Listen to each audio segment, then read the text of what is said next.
అందరికీ నమస్కారం. నేను మీ లక్ష్మీ రాజశేఖర్. మా కోనసీమ రుచులకు స్వాగతం, సుస్వాగతం.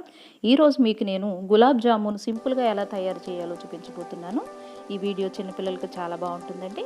ఇది నేను ఎంటీఆర్ గులాబ్ జామున్ ప్యాకెట్స్ తీసుకున్నాను. నేను రెండు ప్యాకెట్లు తీసుకున్నాను. ఇప్పుడు చూడండి, నేను గులాబ్ జామున్ మిక్స్ మొత్తాన్ని ఒక బౌల్లోకి మారుస్తున్నాను. నేను 2 ప్యాకెట్ల గులాబ్ జామున్ మిక్స్ తీసుకున్నానండి. కొంచెం ఎక్కువ గులాబ్ జామున్ తయారు చేద్దామని. ఇది చూడండి, ఈ మొత్తాన్నిలోకి మనం కొద్దిగా వాటర్ పోసుకుంటూ కొద్దిగా వాటర్ పోసుకోవాలి. ఒకేసారి వాటర్ పోసేస్తే ముద్దలా అయిపోయి మనకు కావాల్సిన షేప్లోకి రాదండి. కాబట్టి మనం కొద్దిగా నీళ్లు పోసుకుంటూ ముద్దలాగా చేసుకోవాలి. మరి గట్టిగా నొక్కేసి ఒత్తేసి కలపకూడదండి. పైన మునివేళ్లతోనే మనం అలాగా చేసుకోవాలి. అలా చేసుకున్న తర్వాత ఇదిగో చూస్తున్నారు కదా, ఇలాగ మనం పూరి పిండిలాగా కలిపి పక్కన పెట్టుకోవాలి. ఒక్కసారి ఇలా షేప్ చూసుకుని మనకి షేప్ అవుతున్నంత గట్టిగా కలుపుకోవాలి. మరీ పల్చగా కలపకూడదు, అలాగని మరీ గట్టిగా కలపకూడదండి. కొంచెం లూజుగా ఉండేటట్టే కలుపుకోవాలి. ఇప్పుడు మనం షుగర్ సిరప్ తయారు చేసుకుందాం. అంటే జామున్ని పాకంలో వేస్తాం కదా, ఆ పాకం తయారీ నేను మీకు చూపించబోతున్నాను. నేను 2 ప్యాకెట్లు తీసుకున్నాను కదండి. 2 ప్యాకెట్ల పౌడర్ కోసం 2 లోటాల నీళ్లు, అంటే 1 లీటర్ నీళ్లుని నేను తీసుకున్నాను.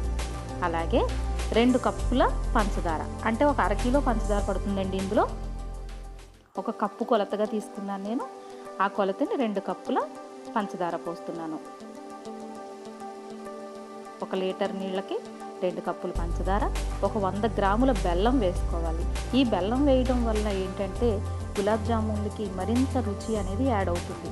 కొంతమంది ఉట్టు పంచదారతోనే చేస్తారు, కానీ బెల్లం కూడా కలిపి చూడండి. ఈసారి మీరు ఎంత రుచికరమైన గులాబ్ జామున్ రెడీ అవుతాయో, మనకి నోట్లో వేసుకోగానే ఇలా కరిగిపోయేలాగా మనకి రెడీ అవుతాయి అన్నమాట.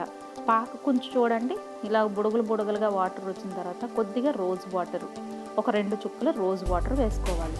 మీ దగ్గర ఉంటేనే వేసుకోండి, లేకపోతే లేదు, అది పూర్తిగా ఆప్షనల్ అండి. తర్వాత చిటికెడు యాలకుల పొడి, మెత్తగా గ్రైండ్ చేసుకున్నా కానీ లేదా దంచి పెట్టుకున్న యాలకుల పొడిని ఇందులో వేసుకోవాలి. ఇలా పోసుకుంటే చూడండి, మనకి షుగర్ సిరప్ అనేది రెడీ అయిపోయింది. దాన్ని పక్కన పెట్టుకుని ఇప్పుడు మనం ఈ మిక్స్ రెడీ చేసి పెట్టుకున్నాం కదా, 10 నిమిషాలు నానింది. ఇది నానిన దానిలోకి మనం కొద్దిగా ఆయిల్ తీసుకుని చేతిని తడి చేసుకుని ఇలాగా బాల్స్లా చేసుకోవాలి. ఆయిల్ తడి చేసుకోవడం వలన ఏంటి అంటే బాల్ అనేది మనకి విడిపోకుండా ఉంటుంది. కొంతమంది పాకంలో వేసినప్పుడు బాల్స్ అనేవి విడిపోతాయండి. అలా విడిపోకుండా ఉండడం కోసం మనం ఏం చేస్తామంటే ఇలా బాల్స్ని రెడీ చేస్తాం. చూడండి, ఇలా అసలు మనం పాకంలో వేసేటప్పుడు కానీ నూనెలో వేయించేటప్పుడు కానీ విడిపోకుండా ఉండడం కోసం మనం ఇలాగా ఆయిల్ని చేతికి తడి చేసుకొని, మనం కొంతమంది నీళ్లతో తడి చేసుకుంటారు. నీళ్లతో తడి చేసుకుంటే మనకి బాల్ అనేది విడిపోతుంది. కాబట్టి ఆయిల్తోనే తడి చేసుకుని మీరు ఇలా బాల్స్ని రెడీ చేసుకోండి. చూడండి, నేను బాల్స్ని ఒక ప్లేట్లోకి సర్దుకున్నాను. చిన్న సైజే తీసుకోండి, పెద్ద సైజ్ అయితే లోన ఉడకదు. చిన్న సైజు తీసుకున్నట్లయితే తినడానికి వీలుగా ఉండేలాగా మనకి బాల్స్ ఉంటాయి.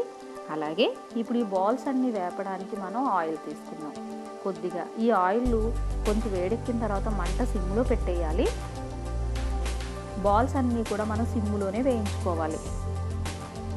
మంట తక్కువ మంటలోనే మీరు ఒక్కొక్క బాల్ని ఇలా జారి విడుచుకుంటూ సాధ్యమైనంత వరకు బాల్స్ని వేసుకొని, లెక్క అనేది ఏమి లేదండి, ఎన్ని సరిపోతున్నాయో మనకి ఆ కడాయిలోకి అన్నీ వేసుకుని మనం బాల్స్ని ఇదిగో చూసారా, గోల్డెన్ బ్రౌన్ వచ్చేంత వరకు, ముదురు రంగులో ఉన్నా పర్వాలేదు, ఇలా లైట్ కలర్ ఉన్నా పర్వాలేదు, మనకి గోల్డెన్ బ్రౌన్ అనేది కంపల్సరీగా రావాలి.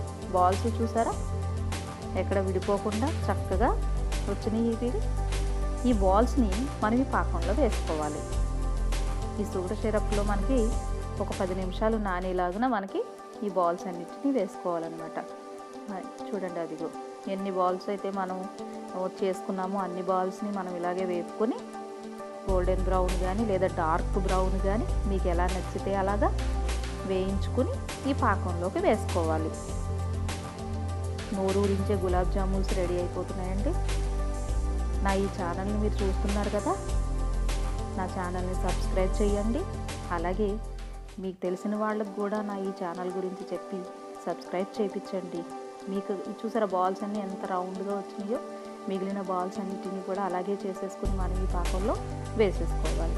చూసారా బాల్స్ అన్నిటిని నేను సర్వింగ్ బౌల్లోకి తీసుకున్నాను. కొన్ని పాకంతో పాటుగా తీసుకున్నాను. పాకం అంటే తీగ పాకంలా కాదండి, నార్మల్ పాకం పెట్టుకుంటే చాలు. సో మనకి గులాబ్ జామున్ రెడీ అయిపోయింది. నా ఈ జామున్ కనుక మీకు నచ్చినట్లయితే నా ఛానల్ని సబ్స్క్రైబ్ చేయండి, అలాగే షేర్ చేసి లైక్ కూడా చేయండి.